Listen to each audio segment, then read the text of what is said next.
Et votre invité aujourd'hui en direct sur Boursorama, c'est Xavier Caïtu-Colli. Bonjour. Bonjour David Jaco. Si on a de l'électricité aujourd'hui, c'est peut-être aussi grâce à vous, mais pas que. Oui, Président de Direct Énergie. oui, bien sûr. On ne sait pas, mais en tout cas, voilà. Vous êtes un homme pas illuminé, mais qui éclaire. Vous allez nous éclairer sur plein de sujets. J'espère.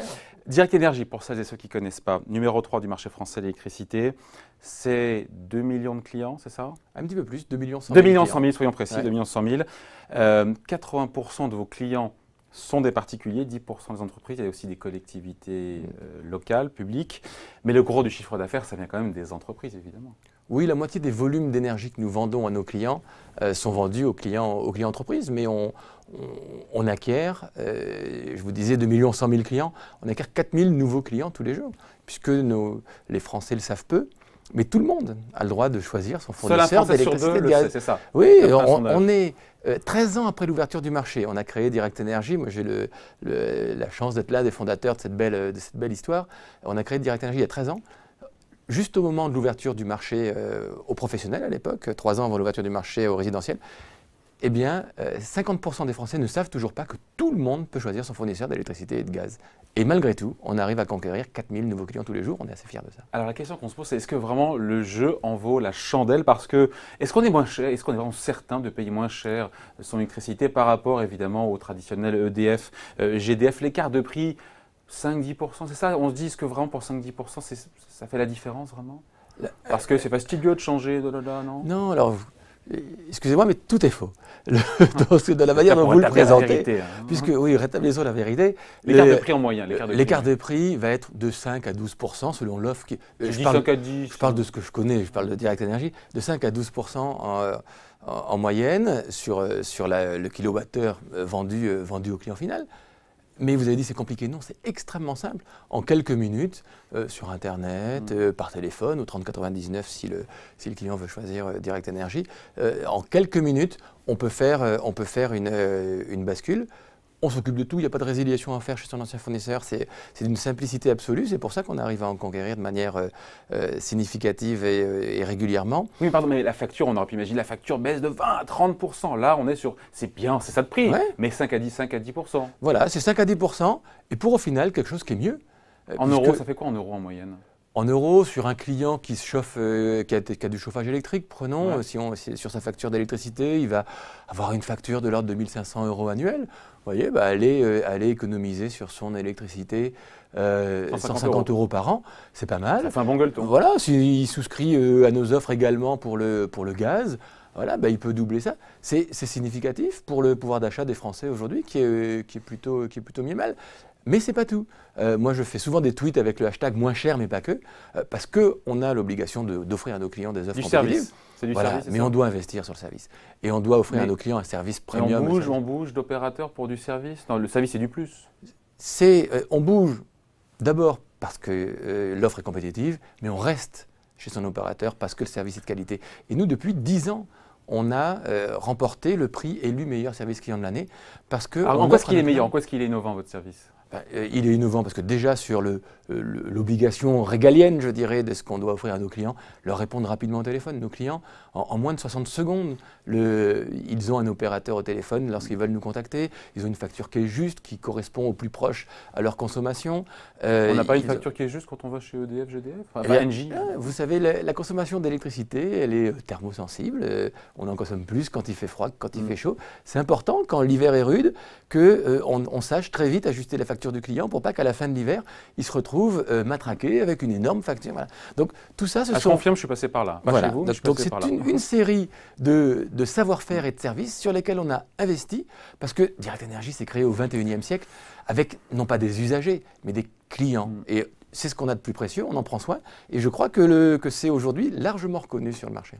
Bon, si on paye 5 à 12% de moins, voilà, il n'y a pas de tour de magie, pourquoi est-ce que le particulier paye moins cher? Parce que vous avez des frais de structure qui sont moindres, parce que vous achetez en grosse quantité d'électricité à EDF ou à d'autres, qu'on comprenne en fait on a déjà des coûts de structure et des frais de structure. On est en concurrence. Vous avez rappelé qu'on est le 3e acteur français de l'électricité et du 5% de gaz. part de marché. On a aujourd'hui 5% de part de marché. Donc on est très loin évidemment derrière les anciens monopoles. Qui sont, c'est quoi les chiffres? C'est entre 20 et 40 millions, non 17 millions je crois chez... Chez EDF, il y a un peu plus de 30 millions de clients, chez Engie, un petit peu plus de 10 millions. Ouais. EDF a encore 86% des consommateurs d'électricité, donc c'est évidemment considérable. Ça veut dire qu'on a un océan de croissance devant nous, entre parenthèses. Mais voilà, donc on est en concurrence face à des anciens monopoles. Et on a des coûts de structure qui sont évidemment très compétitifs par rapport aux leurs. Et sur nos approvisionnements, Direct Énergie est un groupe qui, outre la croissance, préserve des emplois industriels. On a fait l'acquisition de quelques centrales au gaz, on va en parler. Et là aussi, on essaie sur nos coûts de production d'être très compétitifs. Donc ça veut dire qu'on n'est pas sur des tarifs réglementés, on est sur des tarifs libres. Tout à fait. Je ne suis pas un expert, mais on se dit que si on est sur des tarifs libres, mieux vaut choisir un opérateur alternatif, Direct Énergie ou un autre. C'est plus intéressant quand les prix de l'énergie sont bas. C'est là où c'est intéressant. Si un jour ils remontent vraiment, est-ce que là, ce sera toujours intéressant? En relatif, oui, vous me direz oui, parce qu'on sera toujours 15% moins cher que quand les prix montent. C'est très français comme question.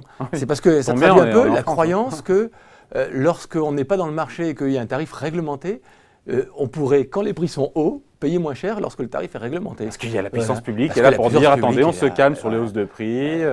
Ça n'existe pas. Dans la vraie vie, les prix reflètent les coûts. Et quand les coûts sont élevés, notamment parce qu'on est dans des phases d'investissement, notamment parce qu'on fait une transformation énergétique, comme c'est le cas, on oriente le mix énergétique vers plus de renouvelables, c'est un peu plus coûteux, il y a des investissements importants. Lorsqu'on fait ça, les prix reflètent les coûts. Et donc, tarif réglementé ou pas, les prix doivent être orientés vers les coûts. On sort d'une phase où les prix de l'électricité et du gaz ont été extrêmement politisés. Et j'espère effectivement qu'on en sort et que très vite le marché. Mais dans les consciences collectives, on dit si c'est politisé, c'est réglementé, c'est que le consommateur est mieux protégé. C'est l'image d'Épinal. Je vais vous donner un exemple et vous allez très vite comprendre. En 2014, Ségolène Royal, l'été 2014, Ségolène Royal, ministre en charge de l'énergie, annule une hausse de 5% sur les tarifs réglementés d'EDF. Tous les consommateurs se disent super, 5% de hausse de tarifs réglementés en moins. 1% de hausse du tarif pour EDF, c'est 250 millions. Donc 5%, c'est un peu plus d'1 milliard, 200 millions d'euros de résultats pour EDF en 2014. En 2017, 3 ans après, l'État va devoir recapitaliser EDF et participer à 3 milliards d'euros. C'est à peu près ce qu'il a manqué. Poche droite, poche gauche. Voilà. Donc on peut dire que l'État protège le consommateur, mais au final, il n'y a pas de création de monnaie. Un jour ou l'autre, on le repaye. Ça se paye. Bon, est-ce qu'il faut se résoudre quand même à ce que demain, l'électricité valent plus cher parce qu'on va aller sur des énergies plus vertes qui sont plus chères et que... il faut se résoudre... C'est inéluctable ou pas? C'est inéluctable. Vous savez, il faut être très humble dans les prévisions à long terme sur le secteur. Ce qui est certain, c'est que quand on est en phase de réinvestissement pour adapter à des nouvelles exigences des moyens de production existants, typiquement le nucléaire, dans l'ère post-Fukushima, on est évidemment bien plus sensible à la sécurité nucléaire qu'on ne l'était avant. Et donc, il y a des investissements importants là-dessus. Donc, ces investissements, il faut les financer. Et quand on ajoute à ça une transition énergétique qui va ajouter dans le mix de production électrique beaucoup d'énergie renouvelable, donc on rentre dans une phase d'investissement pour des besoins de sécurité nouveaux, pour des besoins de transformation. Donc oui, la réponse est oui, ça va coûter plus cher. Et ça, il faut le dire aux Français, il ne faut pas mentir. Bon, on parle de cette centrale, justement, on l'avait évoqué, que vous avez acquise en fin 2016, une centrale thermique en Belgique. C'est quoi? C'est pour sécuriser vos approvisionnements, mais globalement, vous vous approvisionnez chez EDF, non? Pas seulement, on exploite aujourd'hui 2 centrales au gaz, une en Auvergne à Baillé, une en Belgique, c'est des centrales entre parenthèses, et c'est une fierté d'un groupe comme Direct Énergie de sauver de l'emploi industriel. C'est des centrales qui étaient... Vous avez fait un super coup, j'ai vu, hein. Vous l'avez racheté 40 millions d'euros alors qu'elle a été construite avant 250 millions d'euros il y a 5 ans avant. Plusieurs centaines de millions d'euros, ça veut dire que ça garantit entre parenthèses à nos clients qui vont bénéficier dans la durée de prix compétitifs. Donc oui, c'est des besoins de couverture pour notre portefeuille client. Aujourd'hui, on exploite 2 centrales, 800 MW. On en construit une en Bretagne, une autre de 400 MW, centrale au gaz également. L'objectif de ces centrales, c'est de... C'est de l'appoint. C'est de la couverture de nos besoins. Ça couvre combien de vos besoins, ces 2 centrales? Vous voyez, on a 2 centrales qui ont une capacité de production de 800 MW. À l'extrême pointe en janvier, au moment où il faisait très froid, on en a parlé de la vague de froid qui s'est abattue sur la France dans les dernières semaines. La consommation totale de notre parc, c'est à peu près 3000 MW. Nous, là-dessus, on a 800 MW. Mais en été, lorsqu'on consomme beaucoup moins, la consommation de notre portefeuille, c'est 1500 MW. Donc, on a une part significative de notre production qui couvre notre besoin. Alors, on le disait, Xavier Catucoli, 2 100 000 clients aujourd'hui chez Direct Énergie. Vous visez le double, c'est ambitieux, c'est bien de le double à horizon 4 millions 3 ans. Est-ce que ça passe nécessairement par évidemment des acquisitions, par des rachats? Est-ce qu'il y a des sociétés qui sont déjà dans le viseur, dans le pipeline, il y a des choses, des discussions exploratoires, ou est-ce qu'à court terme, il n'y aura rien? Alors, les 4 millions, ils sont dans notre viseur en termes de croissance organique, je vous le disais. En naturel, avec les 4 000, avec les 4 000 nouveaux clients tous les jours. 4 000 par quoi? Par 4 000 clients par jour. Par jour. Nouveau, donc c'est considérable. On a la plus grosse croissance du secteur. Et si ça continue, 4 000 clients par jour, on arrive à combien en 2017? Si ça continue, 4 000 clients par jour, on arrive... En 2020, on arrive à peu près à nos 4 millions. Donc ça sans veut dire acquisition. Ça veut dire que la croissance externe, et évidemment, Direct Énergie, c'est une boîte qui a des paramètres économiques de qualité, qui est solide, qui n'est pas endettée. Donc on a une capacité de projection en croissance externe qui est significative. Donc on regarde des choses, évidemment, et on regarde à l'amont en matière de production, mais on le regarde également à l'aval en matière de retail et de fourniture, bien sûr. Mais il n'y a rien de précis, il n'y a rien dans 2007, pas d'opération de croissance externe en 2017? On regarde des choses régulièrement, on a regardé l'année dernière, on n'a pas réussi à les finaliser. Pour des questions de prix? Oui, pour des questions de prix, parce qu'on est un acteur raisonnable, on paye veut les pas choses, surpayer, on ne veut pas surpayer. Oui. Parce qu'on se pose la question aussi, vous visez, j'ai vu différents marchés à l'étranger, l'Espagne, l'Allemagne, le Royaume-Uni. Là encore, vous comptez y aller avec vos propres forces ou par, encore une fois, croissance externe. Et là, on se dit, attention à ne pas surpayer. Et voilà, parce que on s'en bat vite, le cours boursier, on va en parler juste après, 85% de croissance en 2016, on peut vite s'emballer. Oui, alors nous, on est les entrepreneurs, on a créé cette entreprise, donc on essaie de garder la tête froide. On est effectivement une boîte qui s'exporte à présent depuis l'année dernière, puisqu'on est présent sur l'ensemble du territoire belge, au sud, en Wallonie et au nord, en France. Ça pèse combien dans le chiffre d'affaires? Alors, pas grand-chose aujourd'hui, parce qu'on s'est lancé il y a un an, on doit avoir un petit peu moins de 100 000 clients en Belgique, par rapport à nos 2 100 000 clients, évidemment. Et donc l'Espagne, le Royaume-Uni, l'Allemagne? Voilà, donc on regarde d'autres pays. Avec vos propres forces ou en rachetant? Ça dépendra des opportunités, on est extrêmement... on ne se mouille pas, dis donc, là. Non, mais on ne se mouille pas parce que honnêtement, j'ai rien dans le viseur à vous annoncer qui disent on va faire une opération de croissance externe l'année prochaine sur tel sujet. Bon, la capitalisation boursière, c'est important. 1,4 milliard. 1,4 milliard pour une boîte, il faut quand même, je ne suis pas un turiféraire, mais je ne suis pas votre agent non plus, mais 1,4 milliard quand même pour une boîte qui a 10 ans, c'est ça?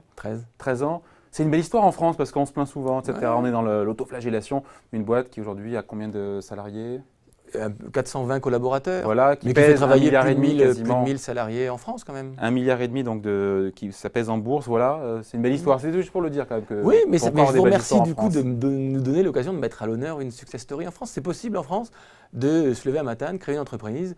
Avec les lourdeurs administratives, avec la fiscalité, avec l'ISF, avec... la réglementation tatillonne, l'administration, on peut encore... Oui, mais quand on a la foi, la pêche et surtout qu'on arrive à constituer autour de soi une équipe d'entrepreneurs, les 400 collaborateurs du groupe sont des entrepreneurs aussi, et on arrive à créer de la croissance, à se développer, à sauver de l'emploi industriel, à en créer. Mais on en voudrait plus des succès à la Direct Énergie, on se dit quand même que voilà, on est en période d'élection présidentielle. C'est quoi pour vous les réformes les plus urgentes à mener pour libérer les énergies justement et faciliter la vie des entrepreneurs et des boîtes comme vous qui Alors déjà, il ne faudrait pas que nos politiques cherchent à nous aider parce que s'ils cherchent à nous aider, ils vont créer une administration qui va avoir pour objectif de nous aider. Je pense qu'au contraire, on a beaucoup trop de bureaucratie. En Bretagne, je citais cet exemple de cette centrale qu'on construit, c'est un projet qu'on a lancé il y a 5 ans et demi. Le projet il est totalement autorisé depuis 1 an. On est encore en phase d'attendre le dernier feu vert de l'administration. Il faut 7 ans pour construire une centrale à gaz. On est prêt à investir depuis 2 ans 400 millions pour sécuriser le système électrique breton et on n'a pas encore posé la première pierre. Voilà, moins de bureaucratie. Je citais donc, comme exemple... simplification administrative, allègement de la bureaureaucratie. Exactement, oui, la bureaucratie. Créer de la bureaucratie. Il y a, en 1862, Abraham Lincoln, je remonte loin, a signé le Pacific Railway Act. C'est un document recto verso qu'on retrouve en ligne, qui avait pour objectif de relier la côte Est et la côte Ouest des États-Unis d'Amérique. Ça a été fait quasiment sans argent public, 6 ans après. Voilà. Pour construire une centrale, il faut plus que ça en France aujourd'hui, 150 ans de bureaucratie après. Bon, on termine là-dessus. Juste une petite question, parce que votre cours de bourse, c'est une des plus belles pépites et plus belles valeurs en 2016, 85% de hausse du cours, ça pèse donc aujourd'hui 1,4 milliard. Difficile, ça est difficile en 2017 de faire aussi bien, ça y est, le maximum du potentiel est atteint ou est-ce qu'elle est encore sous le pied pour Direct Energy? Quand on est entrepreneur, on croit toujours que c'est pas fini. Moi, le meilleur derrière. Non, le meilleur n'est pas derrière, le meilleur est devant. Boursièrement on est déjà en termes de valorisation. Oui, non, mais on a beaucoup de choses à construire devant nous, beaucoup de croissance à créer. 4 millions de clients en 2020. Je pense qu'on a beaucoup de nouveaux pans de notre activité à explorer. Le signe de 2017, le signe sous lequel on a placé l'année 2007 chez Direct Energy, c'est l'expansion. L'expansion, c'est quoi? C'est le mouvement dans toutes les dimensions. On a beaucoup de dimensions à l'amont et à l'aval à aller explorer et je vous promets qu'on va surprendre le marché encore. Bon, donc il y en a encore sous le pied à vous écouter. En même temps, quand on regarde sans rentrer dans la technique et le détail, mais les niveaux de valorisation, vous, par rapport au secteur, quand on regarde les ratios, c'est assez bien valorisé quand même déjà aujourd'hui. On va falloir surprendre. Oui, mais on fait plus de croissance que les autres et on crée plus de surprises que les autres et on a des fondamentaux qui sont meilleurs que les autres. Donc, oui, mais je pense qu'on en a sous le pied, il n'y a pas de problème. Bon, on en reparlera avec grand plaisir. Xavier Catuccoli, le président de Direct Energy, était votre invité aujourd'hui en direct sur Boursorama. Merci. Merci à vous.